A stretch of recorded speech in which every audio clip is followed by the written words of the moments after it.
설교 제목 같이 한번 읽어볼까요? 시작. 네. 오늘 반응 잘하시기 바랍니다. 네. 날씨가 많이 추워졌습니다. 그 날씨와 신앙을 유지하는 것이 좀 연관이 있는 것 같습니다. 날씨가 추우면 아무래도 움츠러 들죠? 좀 게을러지고요. 그래서 영적인 부분들을 소홀히 해서 메마르기가 참 쉽습니다.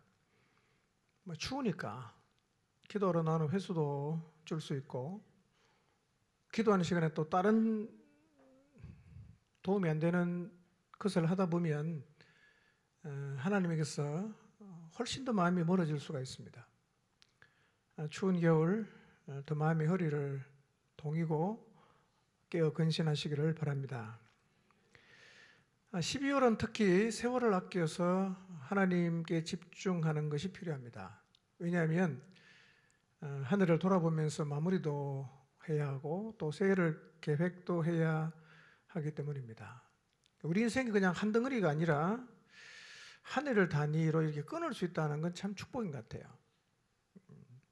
한 해 단위로 삶과 사역을 돌아보고 또 정리하는 것, 이것은 우리가 인생을 삐뚤빼뚤하게 가는 게 아니라 그저 올곧게 가는 데 도움이 되는 것 같습니다. 12월은 목장별로 송년 모임을 좀 계획하셔서 한 해를 정리하고 또 새로운 해를 기도하면서 계획하는 시간을 가져보시면 좋겠습니다. 오늘은 지난주에 이어서 오순절 베드로의 설교 나머지 부분을 정리를 하고, 그 설교를 듣고 많은 사람이 구원을 받았는데 구원을 어떻게 받는가에 대해서 말씀을 좀 상고하도록 하겠습니다.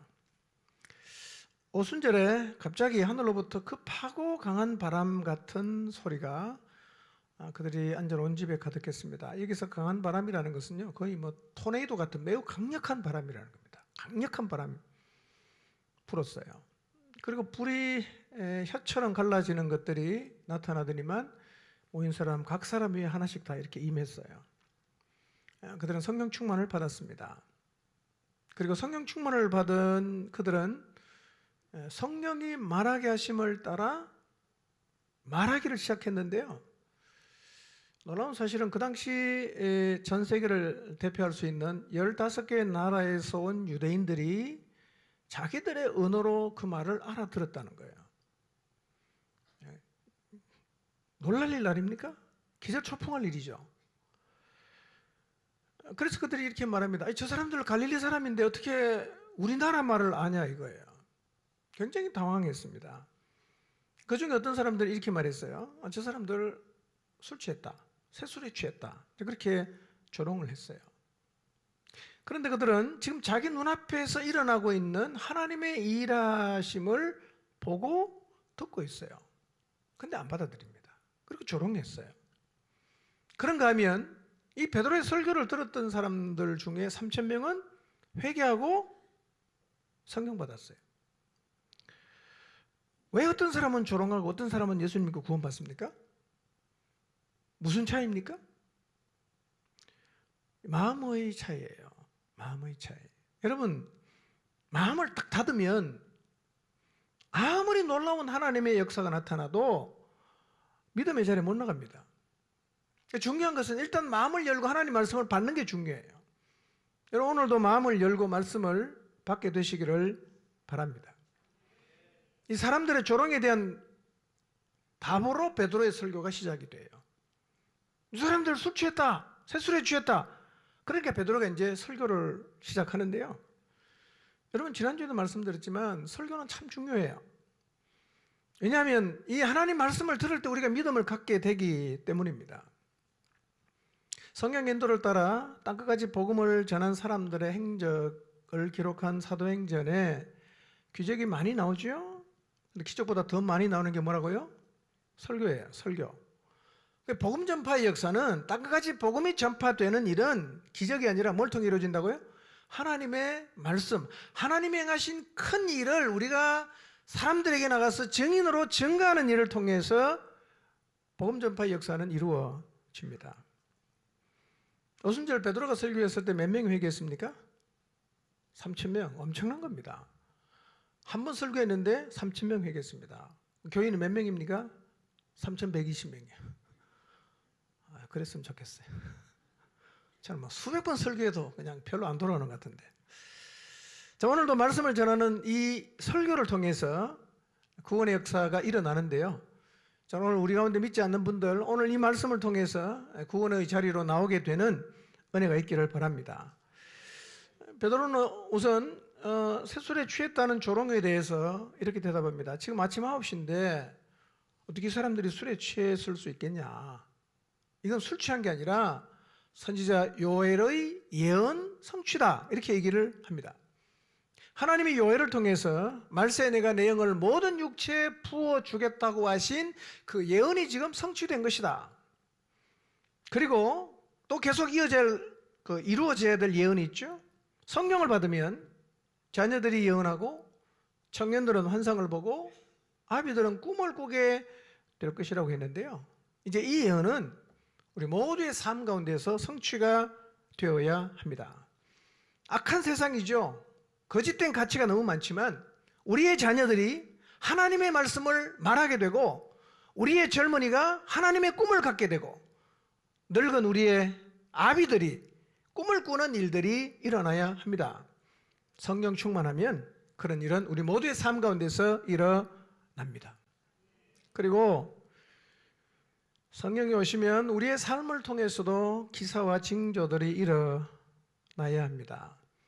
여러분, 성령을 모신 사람의 삶에서는 오늘도 기적이 일어납니다. 한계 안에 갇히지 마시기를 바랍니다. 성경에는 그랬지만 이게 말이 되는 얘기냐? 성경이 그렇게 말했지만 해보니까 안 되더라.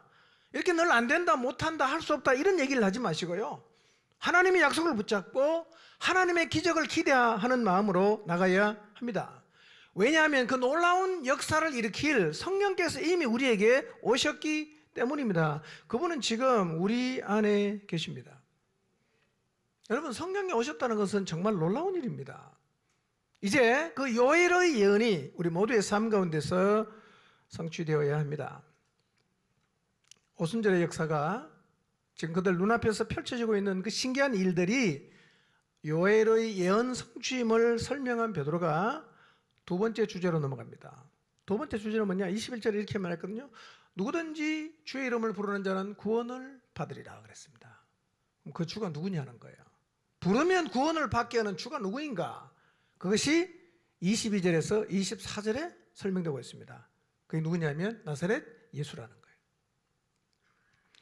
여러분, 성령 충만을 입은 베드로는 성령을 증거하질 않아요. 누굴 증거합니까? 예수님을 증거합니다. 여러분, 이 말은 성령의 사역과 예수님이 이루어놓으신 구속 사역이 별개가 아니라는 거예요. 따로 놀지 않습니다. 성령이 뭘 하시느냐? 그분은 오셔서 우리에게 예수님 말씀을 생각나게 해요. 그분은 우리에게 예수님을 증거하게 하십니다. 그분은 예수님에게 들은 얘기만 우리에게 해줘요. 그러니까 그 성령의 역사와 예수 그리스도의 역사는 절대로 다르지 않습니다. 한 길이에요. 한 통속이란 말이에요. 베드로는 예수님의 구속 사역을 세 가지로 정리했습니다. 하나는 뭐냐? 지상에서 그분이 어떻게 사셨는가? 그 다음에 그분의 십자가를 지신 이야기, 그리고 사망에서 부활하시는 사역으로 정리해서 설명을 합니다. 근데 부활이 너무 중요하니까 25절부터 길게 부활에 대해서 설명을 하고 있습니다. 왜 부활이 중요합니까? 부활은 메시아 표징이에요. 그리고 부활은 예수님이 주님이심을 믿을 수 있는 가장 확실한 증거예요. 그래서 베드로는 그의 설교 가운데서 부활을 가장 많은 부분을 할애해서 설명하고 있습니다. 오늘 우리가 같이 좀 살펴보도록 하겠습니다. 자, 24절을 한번 잠깐 볼까요? 읽어봅니다. 시작.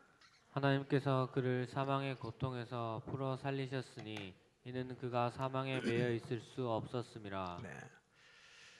이는 그가 사망에 매여 있을 수 없었음이라 그랬어요. 여러분, 예수님은 처음부터 사망에 매여 있을 분이 아니에요. 사망이 그를 붙잡아 놓을 수가 없어요. 이유가 뭡니까? 그분이 하나님이시기 때문입니다. 오늘 예수님을 믿는 우리도 사망이 우리를 맬 수가 없습니다. 사망이 우리를 향해 독침을 쏘지만 그 독침은 힘이 없어요. 우리는 사망에 매여 있을 수가 없어요.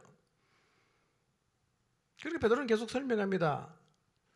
자기 자신들이 부활의 증인이에요. 부활하신 예수님을 여러 번 만났잖아요.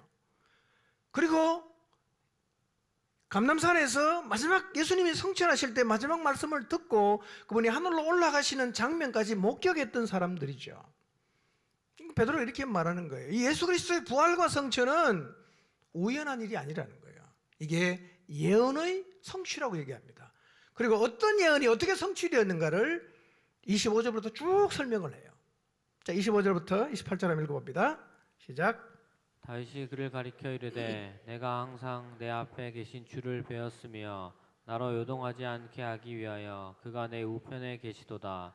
그러므로 내 마음이 기뻐하였고 내 혀도 즐거워하였으며 육체도 희망에 거하리니 이는 내 영혼을 음부에 버리지 아니하시며 주의 거룩한 자로 썩음을 당하지 않게 하실 것이미로다. 주께서 생명의 길을 내게 보이셨으니 주 앞에서 내게 기쁨이 충만하게 하시리로다 하였으므로. 아멘. 여러분 주중에요. 베드로의 설교를 한번 여러 번 읽어보세요. 그럼 다 이해가 돼요. 아, 이런 이렇게 됐구나. 충분히 이해할 수 있습니다. 이게 복음의 핵심이에요. 예. 이게 하나님이 행하신 큰 일의 핵심입니다. 지금 25절부터 28절에 있는 말씀은요, 시편 16편 8절에서 11절의 말씀의 인용이에요. 여러분, 그때는 성경도 없었거든요. 우리처럼 이렇게 베드로가 이렇게 성경을 들고 있지 않았어요. 그리고 그때는 책값이 워낙 비싸기 때문에요, 그 아무나 책을 소장할 수가 없는 시대입니다. 베드로 갈릴리 출신 아닙니까? 고기 잡는 사람이었잖아. 어떻게 베드로가 말이에요, 설교를 하면서 요엘을 인용할 수가 있었을까요? 어떻게 시편을 이렇게 인용할 수가 있었을까요? 누가 하신 거예요? 성경이 하신 거예요. 생각나게 하신 거죠. 다윗은 예언의 영을 통해서 그분의 부활을 예언을 했어요. 그리고 베드로의 설교는 요지는 이겁니다. 이 다윗을 통해 예언된 부활이 예수 그리스도를 통해서, 나사렛 예수를 통해서 성취되었다라고 지금 얘기를 하고 있습니다. 자, 25절을 보시면 다윗은 어떻게 살았는가? 항상 자기 앞에 계신 주님을 뵙고 살았다, 그렇게 말을 하고 있습니다. 내 앞에 계신 주를 뵙고 살았다. 그리고 나를 요동하지 않게 하시려고 하나님은 늘 자기 우편에 계신다고 고백을 했습니다. 여러분, 이 다윗의 고백은 우리의 고백이 되어야 합니다. 우리도 우리와 항상 함께 하시는 주님을 뵙고 살아야 되고 그 하나님으로 인해서 요동하지 않아야 합니다. 여러분, 하나님은 우리가 요동하지 않기를 원하세요. 그런데 성령 받기 전에 베드로를 포함한 12명의 제자가 어떻게 했어요? 두려움에 떨었습니다. 굉장히 요동했어요. 다 도망갔잖아. 어디 숨어 있는데 너무 겁나니까 문을 다 잠궈놓고 숨어 있어요. 이렇게 요동하고 두려움에 떨던 제자들이 언제부터 담대해졌습니까? 성령을 받고 난 후부터는 얼마나 마음에 하나님의 평강이 있는지 요동하질 않아요. 그리고 똑같은 사람 앞에서 확신차게 지금 복음의 증인으로 복음을 외치고 있어요. 여러분, 성령이 오시면 우리도 요동하지 않을 수가 있어요. 성령이 오시면 우리도 확신차게 살 수가 있습니다. 혹시 지금 여러분의 마음이 요동하고 있습니까? 여러분이 처한 힘든 상황을 돌아보면서, 제자리 찾지 못하는 자녀를 돌아보면서, 경제적인 상황이 어려운 것 때문에, 혹은 잃어버린 건강 때문에 두려워하고 불안해하고 마음이 요동하고 있습니까? 하나님께 맡기지도 못하고 하나님께 피하지도 못하고 여전히 나를 붙잡아줄, 내 문제를 해결해줄 그 무엇을 찾느라 여기저기를 기웃거리고 계시진 않습니까? 여러분, 기억하십시오. 하나님이 우리와 함께 하십니다. 함께 계시는 주님 때문에 요동하지 않게 되시기를 바랍니다. 여러분, 우리 인생 언제 죽을지 압니까?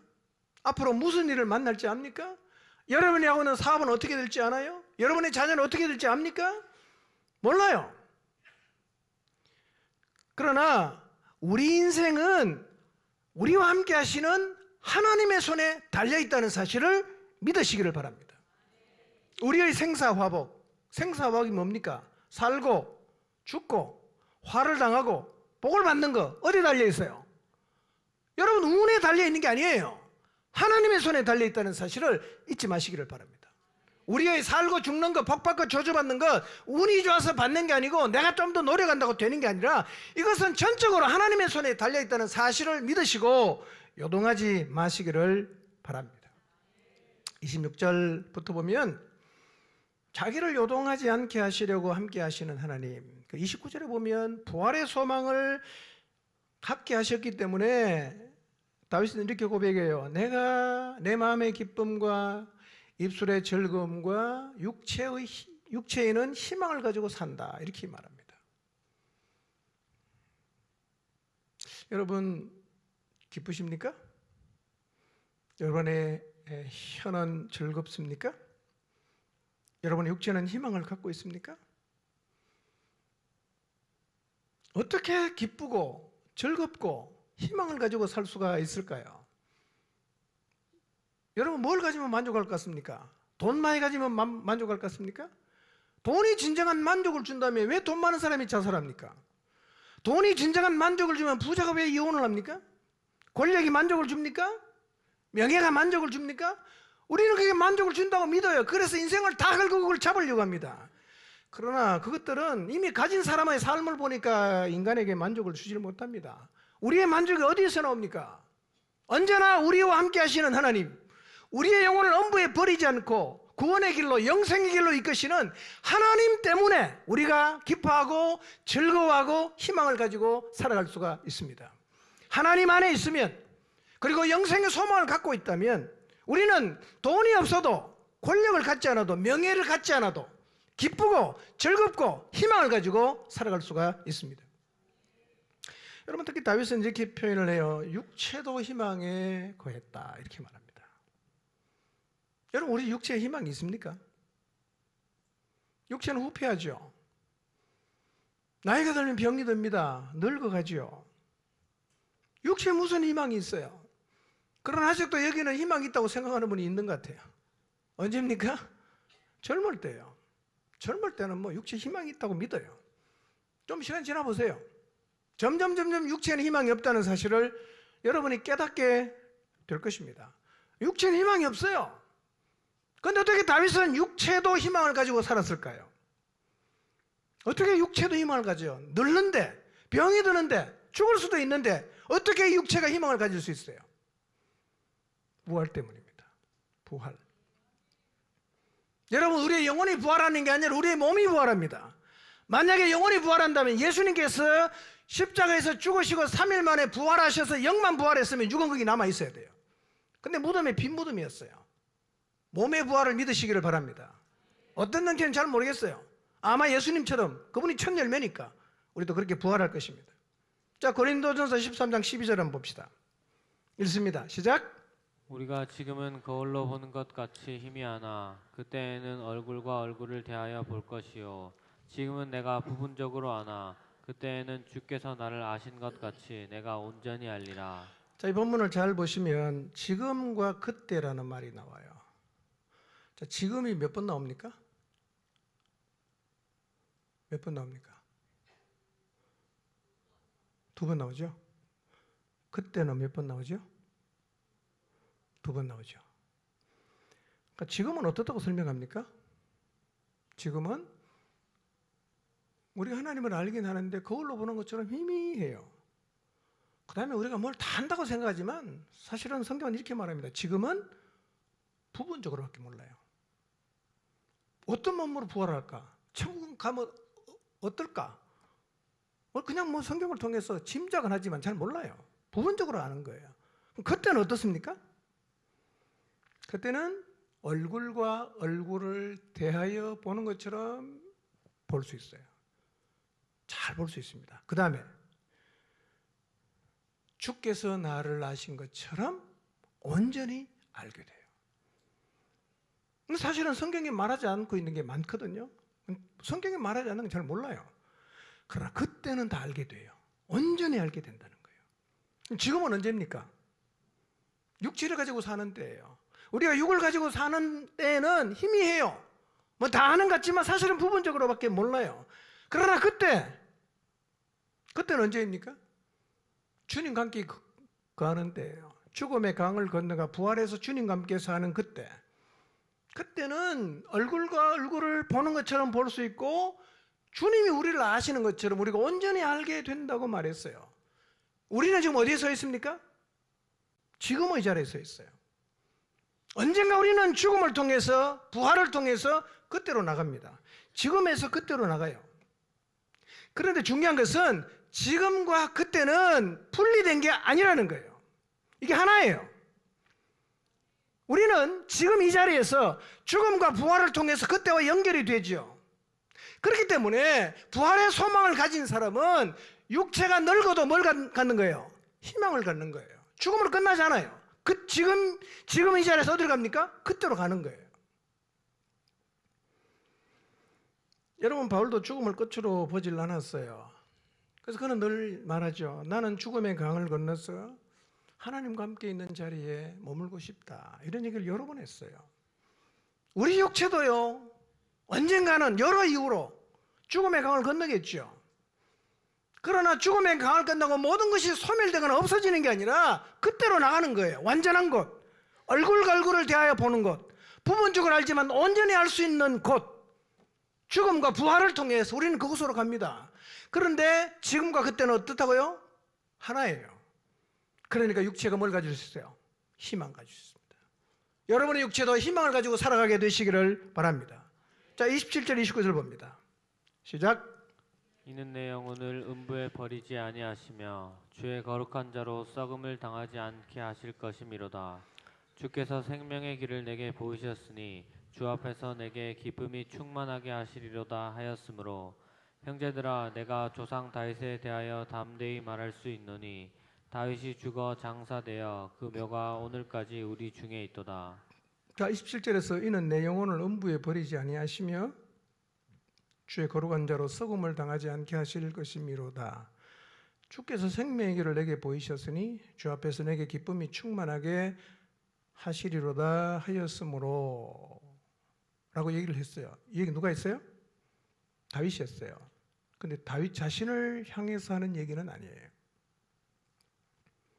왜냐하면 29절에 말하죠.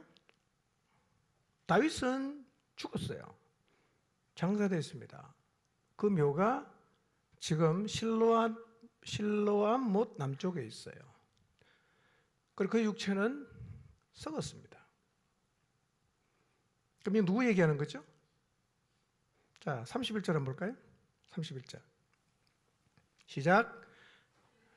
감사합니다. 시작. 미리 본고로 그리스도의 부활을 말하되 그가 음부에 버림이 되지 않고 그의 육신이 썩음을 당하지 아니하시리라 하더니 이 예수를 하나님이 살렸다 그랬어요. 그러니까 다윗이 27절 8절에서 음부에 버리지 않고 거룩한 자가 썩음을 당치 않는다고 말한 것은 누구를 얘기하는 거예요? 그리스도를 얘기하는 거예요. 메시아를 향한 예언이라는 겁니다. 그러니까 이 시편 18편에서 다윗은 누굴 얘기합니까? 그리스도의 부활을 얘기하고 있어요. 자, 그런데 한번 생각해 보세요.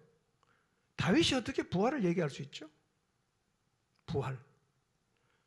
구약에서 죽은 자가 살아난 경우 3번 있어요. 사라바 과부 아들, 수넴 여인 아들, 엘리사의 시체가 닿았던 사람 3명이 살아났어요. 그런데 이 부활은 또 죽기 때문에 우리가 기대하는, 우리가 받게 될 영원한 부활과는 본질적으로 달라요. 여러분, 구약에서 부활 사상이 어렴풋이 나타나긴 한데 그렇다고 해도 다윗이 메시아가 와서 육체가 썩음을 당하지 않고 부활할 것이라는 이 영원한 생명을 얘기한 것은 놀라운 일이에요. 어떻게 다윗이 이걸 말할 수 있었을까요?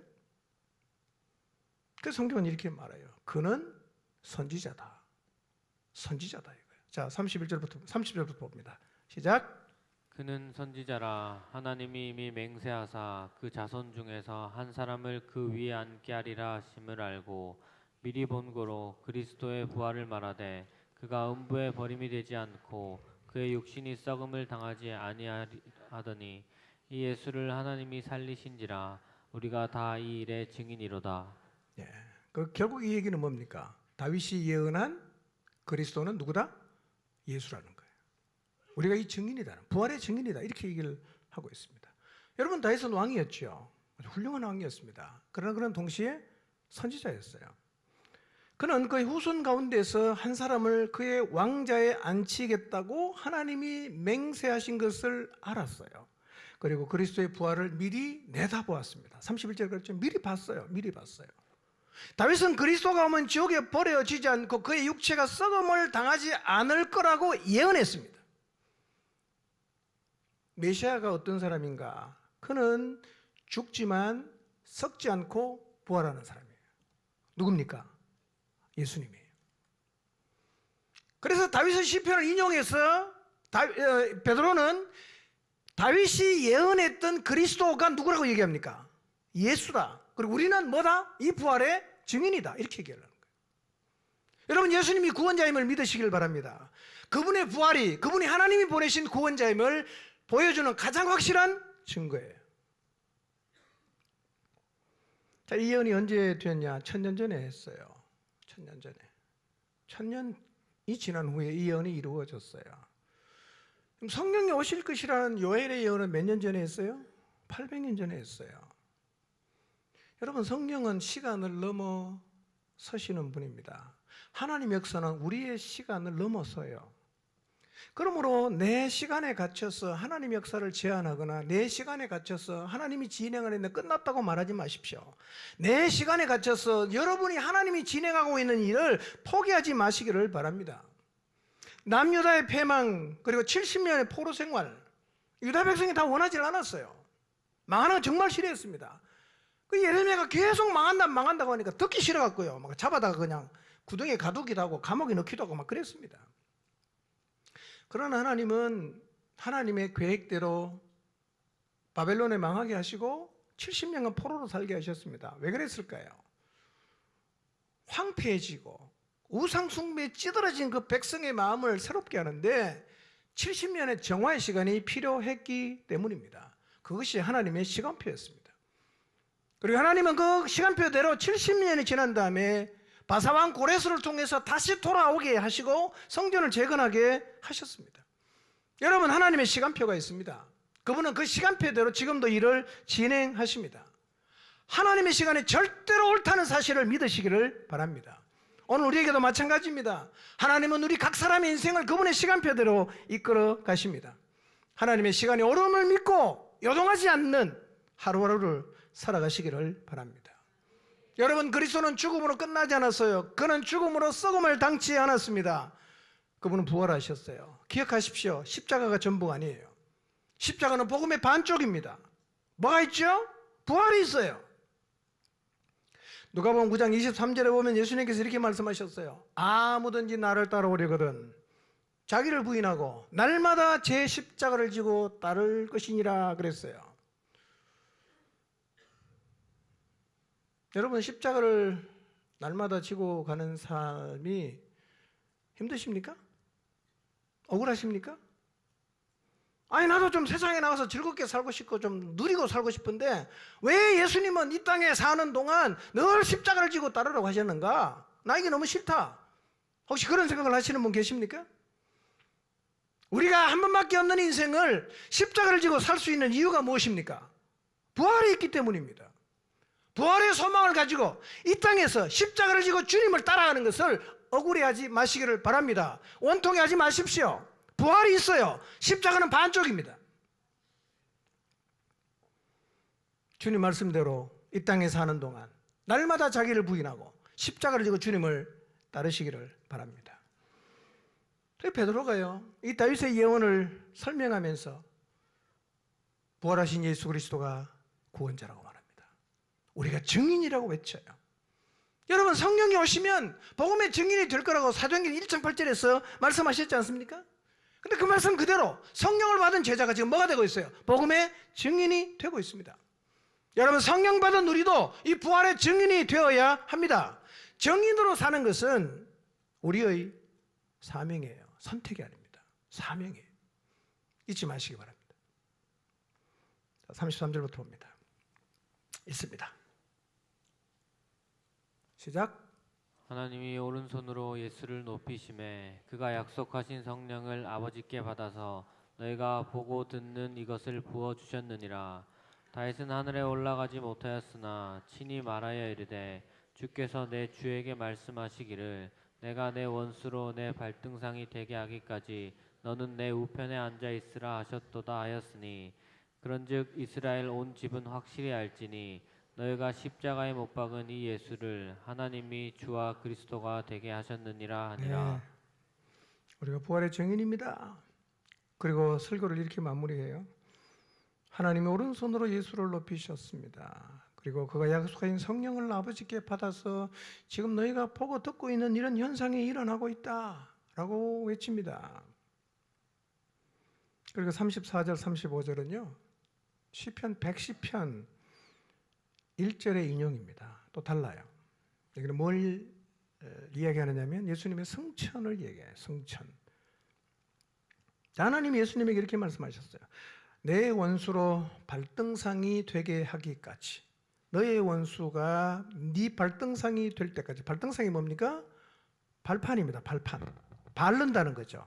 그러니까 뭐예요? 완전히 항복시킨다 이 말입니다. 너의 원수를 완전히 항복시킬 때까지 너는 내 우편에 앉아 있으라 고 하셨는데 이 부활하신 예수님은 감람산을 어떻게 하셨어요? 하늘 올라가셨어요. 보좌 우편에 앉아 계신다는 거예요. 베드로는 지금 요엘의 예언과 시편을 인용해서 예수 그리스도의 부활과 성천 그리고 성령의 오심을 증언합니다. 그리고 이렇게 말해요. 너희가 십자가에 못 박은 이 예수가 바로 다윗을 통해 예언된 뭐다? 메시아다, 구원자다. 얼마나 무서운 얘기입니까? 너희가 하나님을 주겠다는 거예요. 얼마나 무서운 얘기입니까? 얼마나 살뜰리는 얘기예요. 여러분, 지금 예수님이 돌아가신 지 정확히 말하면 53일밖에 안 지났어요. 예수님이 죽으시고 3일 만에 부활하시고 40일 계시고 성천하시고 10일 만에 오셨잖아. 그럼 며칠 지났어요? 오순절이니까 53일밖에 안 지났어요. 근데 베드로가 이렇게 놀라운 설교를 해요. 무조건 믿어라 이렇게 얘기하는 게 아니라요. 십자가의 죽음과 부활과 성천 그리고 성령의 오심을 구약 성경을 해석하면서 얘기합니다. 그리고 결론이 뭐냐? 바로 이 예수가 너희가 십자가에 못 박아 죽인 이 예수가 우리의 주님이시고 우리의 구원자이시다. 이렇게 설교를 마쳐요. 여러분 이 베드로의 설교가 사실이라면 유대인들이 지금 누굴 죽였어요? 하나님을 죽인 거예요. 하나님을 죽였어요. 이 설교를 듣고 사람들이 어떻게 반응했을까요? 이 설교를 듣고 몇 명이나 예수님 믿었을까요? 여러분 한번 2장의 베드로 설교 다시 읽어보십시오. 너무나 원색적이에요. 무슨 평안해라 뭐 복받아라 이런 얘기 하나도 없습니다. 원색적으로 하나님이 행하셨던 큰 일을 딱 정리해서 얘기를 했어요. 이런 얘기 듣고 누가 예수님 믿겠어요? 이런 얘기 듣고 누가 교회를 나오겠어요? 사람들은 그렇게 생각해요. 반대입니다. 베드로가 이 설교했어요. 누가 역사합니까? 성령이 역사합니다. 몇 명이 회개합니까? 3,000명이 회개했습니다. 여러분 구원은 설득해서 받는 게 아니에요. 좋은 게 좋다고 사람 마음 구슬려서 교회에 머물게 할 수는 없어요. 그건 소용없는 일입니다. 하나님이 행하신 큰 일을 말해야 돼요. 그게 베드로의 설교입니다. 자, 37절부터 한번 볼까요? 시작. 그들이 이 말을 듣고 마음에 찔려 베드로와 다른 사도들에게 물어 이르되 형제들아 우리가 어찌할꼬 하거늘 베드로가 이르되 너희가 회개하여 각각 예수 그리스도의 이름으로 침례를 받고 죄사함을 받으라. 그리하면 성령의 선물을 받으리니 이 약속은 너희와 너희 자녀와 모든 먼데 사람 곧 주 우리 하나님이 얼마든지 부르시는 자들에게 한 것이 또 여러 말로 확증하며 권하여 이르되 너희가 이 패역한 세대에서 구원을 받으라 하니 그 말을 받은 사람들은 침례를 받음에 이날에 신도의 수가 3,000이나 더하더라. 그들이 사도의 가르침을 받아 서로 교제하고 떡을 떼며 오로지 기도하기를 힘쓰니라. 자, 37절을 보시면 이 베드로가 너희가 십자가에 못 박아 죽인 예수가 그리스도다. 너무 두려운 얘기입니다. 큰일 날 얘기예요. 이제 우리가 어떻게 하냐 이제. 그런 생각을 하지 않겠어요? 그 반응이 어떻게 나옵니까? 37절에 이 말씀을 듣고 마음이 찔렸어요. 마음이 찔렸다. 그리고 3,000명이 구원받았거든요. 자, 그러면 이 시간에는 짧게 구원을 어떻게 받는가? 어떤 방식으로 우리가 구원을 받을 수 있는가에 대해서 좀 말씀을 드리겠습니다. 여러분 어떻게 구원받았어요? 여러분이 기도하고 있는 그 사람을 어떻게 구원의 자리로 이끄시겠습니까? 한 사람을 구원의 자리로 이끌려고 뭘 해야 됩니까? 어떻게 하면 구원의 길로 이끌 수 있을까요? 이걸 아예 모른다면 우리가 사랑하는 사람들을 주님 앞으로 어떻게 인도하겠어요? 어떻게 구원의 자리에 설 수 있도록 돕겠습니까? 길을 알아야 되지 않겠어요? 이 길로 가면 된다. 혹은 저 길로 가면 된다. 길을 알아야 우리가 인도할 수 있지 않겠어요? 어떻게 구원받는가 잘 모르겠다.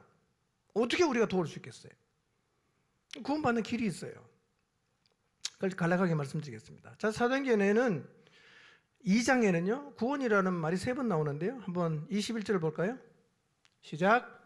누구든지 주의 이름을 부르는 자는 구원을 받으리라 예. 하였느니라. 그리고 그 주가 누군지를 22절에서 24절까지 설명해요. 그 누구라?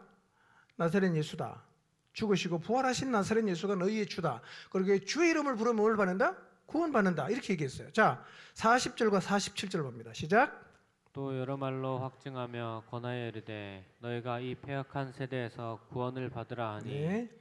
하나님을 찬미하며 또 온 백성에게 칭송을 받으니 주께서 구원받는 사람을 날마다 더하게 하시니라. 예. 실제로 사도행전에 구원의 역사가 일어났어요. 구원은요, 예수님을 주님으로 그리스도로 믿으면 받을 수 있어요. 그런데 문제는 이거예요. 어떻게 믿을 수 있냐는 거예요.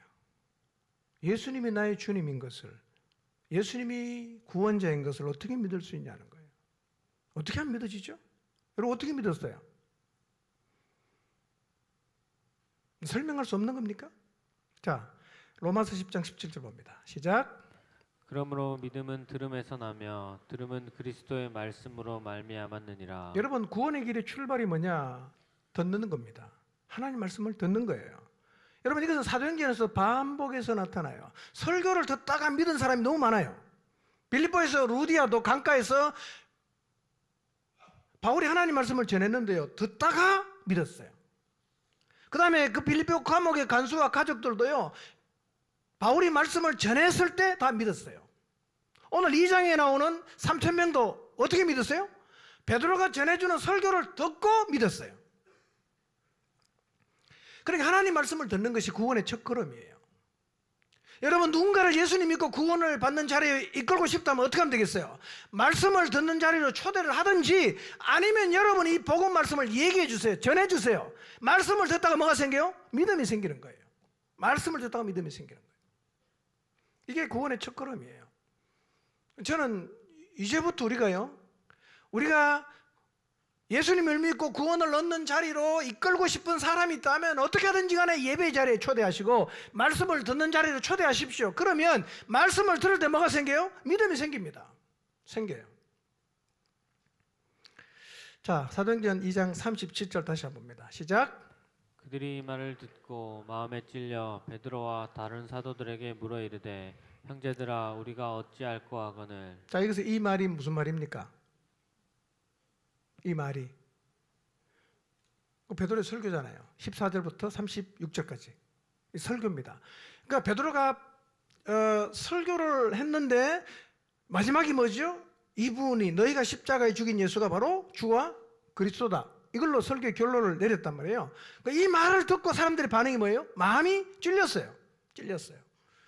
여러분 하나님 말씀을 들을 때 성령이 역사하시면 마음이 찔리는 일이 일어나요. 마음이 찔린다는 말이 무슨 의미입니까? 이 원어는요 카토니게산이라는 말은 이런 뜻입니다. 격하게 찔러서 관통한다는 뜻이 있어요. 그냥 확 찌르는 거예요.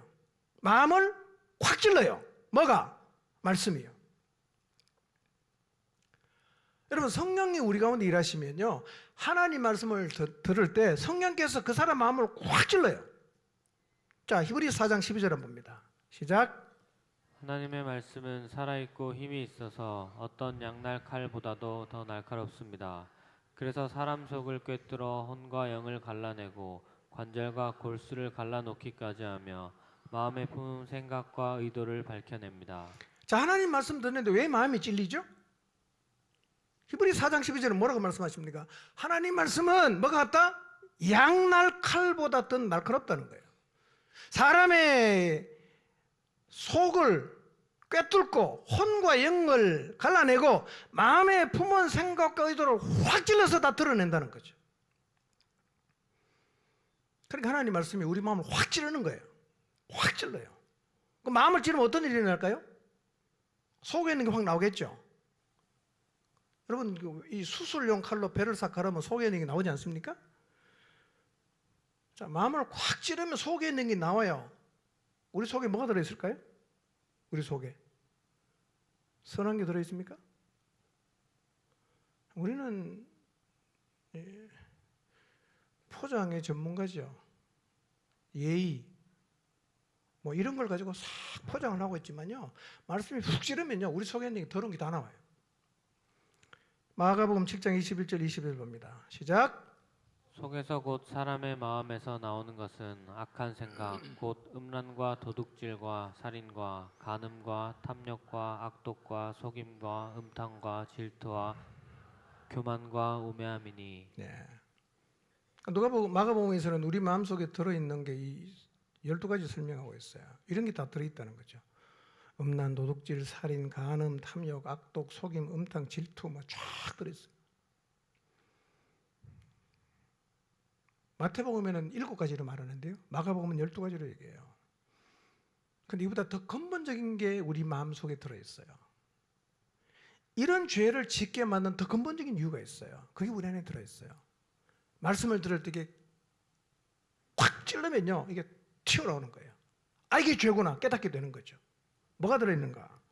로마서 1장 28절 봅니다. 시작. 또한 그들이 마음에 하나님 두기를 싫어하매 하나님께서 그들을 그 상실한 마음대로 내버려 두사 합당하지 못한 일을 하게 하셨으니. 네.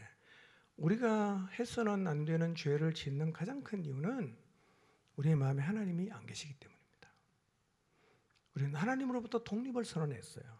내가 알아서 합니다. 더 이상 내 인생에 간섭하지 마십시오. 이게 죄의 출발이에요. 여러분, 창세기의 주제가 무엇입니까? 하나님이 우리를 창조했다는 거예요. 하나님이 계신다. 하나님 우리를 창조하셨다. 이게 창세기의 대주제입니다. 그렇기 때문에 인간은 우리 자신을 창조하신 하나님의 질서 속에서 살아야 합니다. 여러분, 하나님의 질서에는 복도 있고 저주도 있어요. 질서대로 살면 복을 받고 질서를 벗어나면 저주를 받는 거죠. 이것은 모든 만물도 마찬가지예요. 여러분, 물고기가 이제 물 안에 있는 게 지겹다고 밖으로 튀어나오면 어떻게 됩니까? 그게 죽는 거죠. 우리도 똑같습니다. 하나님의 질서 고리타분하다, 재미없다, 그래서 하나님의 질서를 깨고 튀어나오면 고통과 저주와 죽음이 기다리는 거예요. 여러분, 하나님은 우리에게 죄 지으라고 자유를 준 게 아니에요. 뭐가 죄입니까? 로마서 1장 8절에는 마음에 하나님 두는 거 거부한 거죠. 다르게 말씀드리면 뭐냐? 하나님의 질서를 거부하는 거죠. 여러분, 인간은 질서를 창조하는 존재로 창조되지 않았습니다. 우리는 질서를 정할 수가 없어요. 우리는 질서 속에 살도록 지어진 존재입니다. 튀어나가면 그것은 고통과 죽음과 저주가 있을 수밖에 없습니다. 인간의 죄가 뭐냐? 하나님을 거부하면서 스스로 질서를 정했다는 거예요. 여러분, 최초의 사람 아담과 하와가 하나님 먹지 말라고 하신 선악과를 따먹었어요. 이게 무슨 의미입니까? 하나님이 세워놓은 질서를 깼다는 겁니다. 나 그 질서 속에 살고 싶지 않습니다. 나 그 질서 거부합니다. 내가 내 인생의 질서를 새롭게 만들겠습니다. 그게 죄라는 거예요. 하나님의 질서를 거부하고 자기 스스로 질서를 만든 게 바로 죄라는 것입니다. 우리는 아담과 하와가 선악과를 따먹었기 때문에 죄가 세상에 들어왔다고 하면요 굉장히 좀 억울해하죠. 나는 선악과 안 따먹었다고. 근데 내가 왜 죄인이냐? 이렇게 반문하는 사람이 꽤 많아요. 난 선악과 안 먹었다고. 난 죄인 아니라고. 여러분, 잘 생각해 보십시오. 여러분 인생 어떻게 사셨어요? 하나님의 질서를 따라 살았습니까? 아니면 여러분의 인생의 질서를 스스로 정하면서 살았고 지금도 살고 계십니까? 여러분, 그렇기 때문에 죄는 아담과 하와만의 문제가 아니라 우리 모두의 문제입니다. 하나님의 초대가 무엇입니까? 질서 안으로 들어오라는 거예요. 하나님의 질서 안으로 와라. 그래서 예수님을 주님으로 고백한다는 것은 그분의 질서 안으로 돌아간다는 얘기입니다. 이게 구원이에요.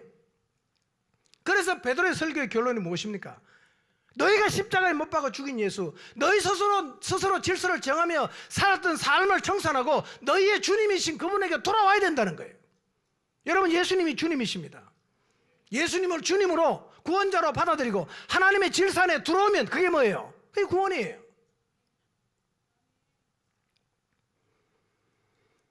여러분, 양날 칼보다 더 날카로운 하나님 말씀이 우리의 마음을 확 찌르는 거예요. 뭐가 튀어나옵니까? 죄가 튀어나오는 거예요.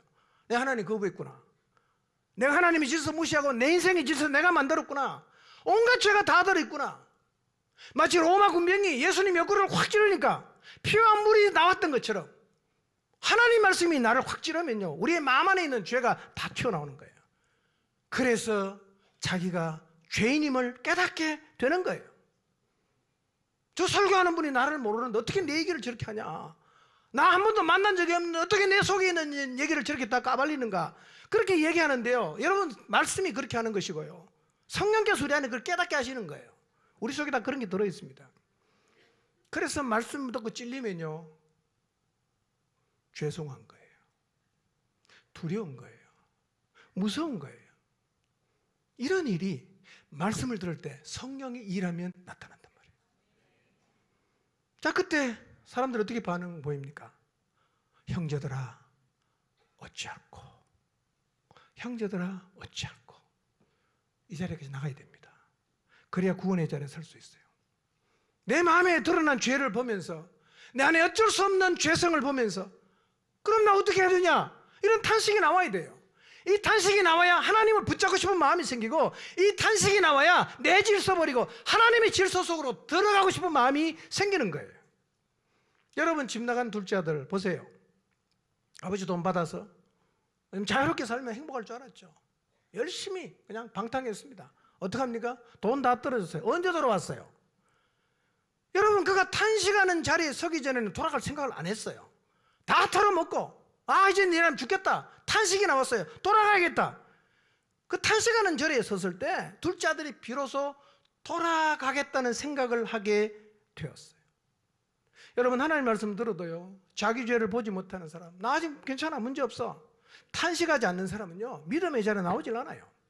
그러나 반대로 하나님 말씀이 내 마음을 확 찔러서 하나님 없는 내 내면을 보고 내 안에 가득한 죄를 보고 탄식하는 거예요. 어떻게 하면 좋으냐? 어떻게 하면 이 죄를 해결하냐? 이 사람이 복음을 듣고 구원의 자리로 나오게 되어 있습니다.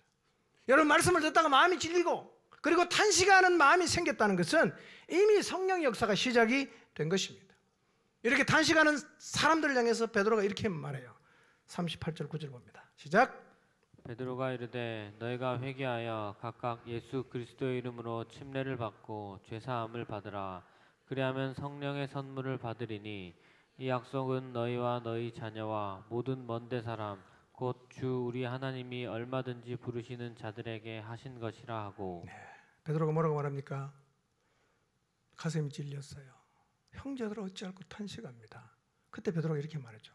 회개해라.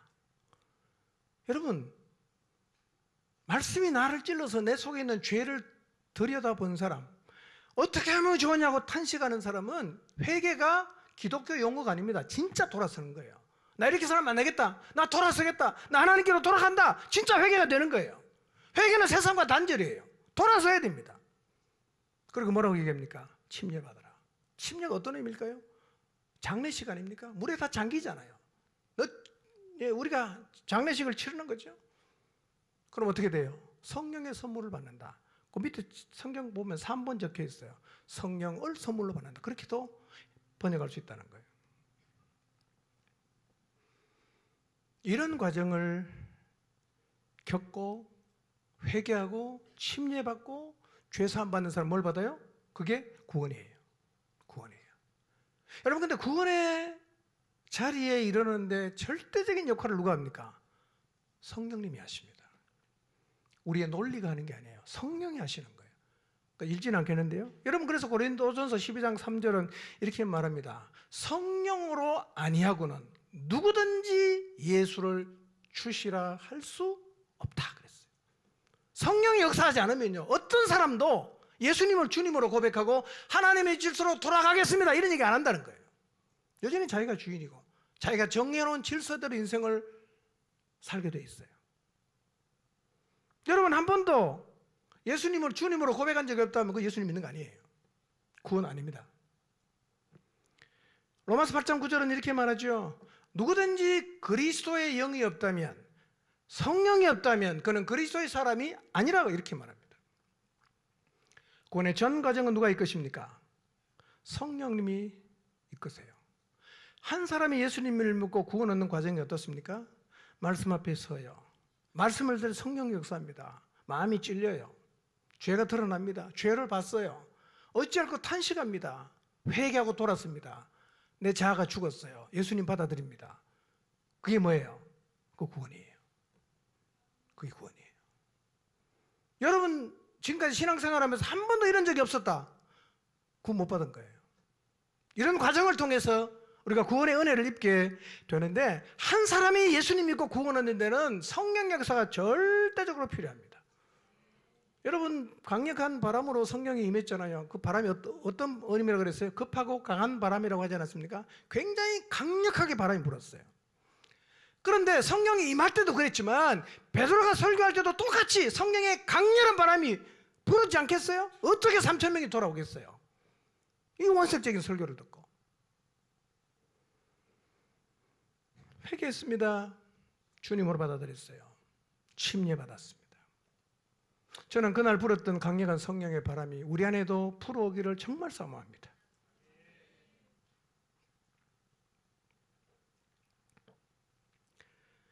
더 많은 사람들이 말씀 앞에서 자기 죄를 보고 마음이 찔려서 탄식하고 단절하고 돌아서고 죄사함 받고 장례식 치르고 예수님을 주님으로 받아들여서 하나님의 질서 안에 들어오는 일들이 우리 안에서 일어나게 되기를 바랍니다.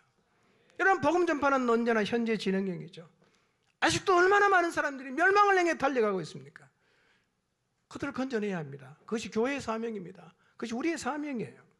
성령의 역사를 삼음으로 그들을 말씀을 듣는 자리에 세워야 합니다. 우리가 기도하고 성령이 역사하신다면 하나님 말씀이 칼이요 그들의 마음을 찔러 죄를 보고 회개하고 돌아서고 예수님을 주님으로 받아들이게 될 것입니다. 주께서 우리 공동체 구원받는 사람이 날마다 더해지게 하시도록 우리 모두가 주님이 우리에게 주신 사명인 복음의 증인 되어 살게 되기를 주님 이름으로 축원합니다. 기도합니다.